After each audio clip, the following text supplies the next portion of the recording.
ഇപ്പൊ മരിച്ചുപോയ മനുഷ്യർക്ക് ജീവൻ നൽകാനാകുമോ എന്നാരെങ്കിലും ചോദിച്ചാൽ അത് സാധ്യമല്ല എന്ന് തന്നെയാണ് ഇതുവരെയുള്ള ഉത്തരം.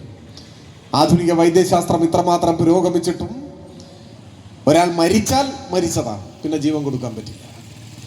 എന്നാൽ മരിച്ചുപോയ പദ്ധതികൾക്ക് ജീവൻ നൽകാനാകുമോ എന്നാരെങ്കിലും ചോദിച്ചാൽ മരിച്ച് മണ്ണടിഞ്ഞു പോയ പദ്ധതികളെയും പുതുജീവൻ പകർന്ന് യാഥാർത്ഥ്യമാക്കിയ ജാലവിദ്യ സാധ്യമായ നാടാണ് പിണറായി വിജയൻ മുഖ്യമന്ത്രിയായ ഈ കേരളം എന്ന് അഭിമാനത്തോടെ നമുക്ക് പറയാനാവും. അതിന്റെ ഉദാഹരണമാണ് ദേശീയപാത വികസനം.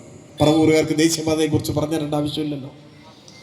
കൊച്ചിയിടമൺ പവർ ഹൈവേ പാതി വഴിയിൽ ഉപേക്ഷിച്ചതല്ലേ, അത് യാഥാർത്ഥ്യമായപ്പോൾ പവർ കട്ട് ഇല്ലാതായി, ലോഡ് ഷെഡിങ് ഇല്ലാതായി. 10 വർഷമായി കേരളത്തിൽ പവർ കട്ടും ലോഡ് ഷെഡിങ്ങും ഇല്ല.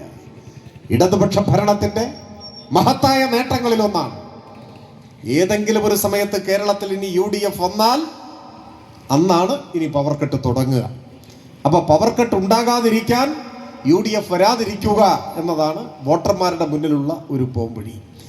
UDFനെ അകറ്റി നിർത്തുമ്പോഴാണ് നാട്ടിൽ വികസനം ഉണ്ടാവുക. നാട് വികസനത്തിന്റെ പാതയിൽ മുന്നോട്ട് പോകണമെങ്കിൽ UDF അധികാരത്തിൽ നിന്ന് അകന്നു നിൽക്കണം. അതാണ് കേരളത്തിന്റെ അനുഭവം. എത്രമാത്രം വലിയ നേട്ടങ്ങൾ ഉണ്ടായി.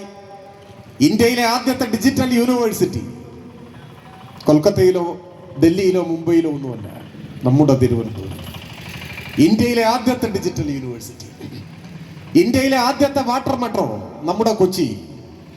കേന്ദ്രമന്ത്രിമാരും മറ്റും വന്നത് കണ്ടിട്ടിപ്പോ കഴിഞ്ഞ ദിവസം കണ്ടൊരു വാർത്ത, കൊച്ചി വാട്ടർ മെട്രോയുടെ മാതൃകയിൽ ഇന്ത്യയിലെ 20 വൻനഗരങ്ങളിൽ ജല മെട്രോ ആരംഭിക്കാൻ കേന്ദ്ര സർക്കാർ ആലോചിക്കുന്നു എന്നാണ്. കേന്ദ്ര സർക്കാർ ആലോചിക്കുന്നു, അവരാലോചിക്കുകയാണ്.